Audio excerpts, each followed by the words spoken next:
இவன் என்ன ஆஸ்பத்திரி போய் 1 மாசம் ஆச்சு, என்ன ஆச்சு உன் மகனுக்கு? ஒன்னும் தகவல் ஒண்ணும் தெரியல.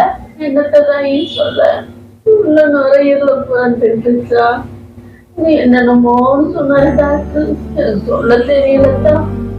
23 வயசு இந்த பையனுக்கு வர வேண்டியதாக கேக்குறாரு. இது எதனால டாக்டர் ஒண்ணும் சொல்லலையா?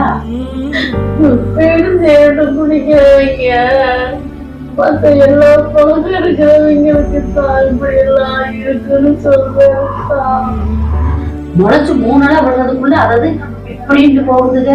இதை வந்து கையில ஓட்டிட்டு நசுக்கிக்கிறதுங்க, இதுக்குள்ள ஒண்ணு போய் ஒண்ணு வச்சுக்கிறதுங்க, இதுக்கு மேல ஒண்ணு வச்சுக்கிறதுங்க. அவனை பார்க்க என்ன முடியலம்மா சொல்றியாக்கா? உனக்கு தெரியாம பீடி சீரட்டு குடிச்சிய உடம்பு நான் பாலாக்கிட்டேம்மா. என்னைய மனசிறேன்னு அழுகிறியா தாயி? நான் மனச உடனே இந்த உடம்பு நல்லா இருமா.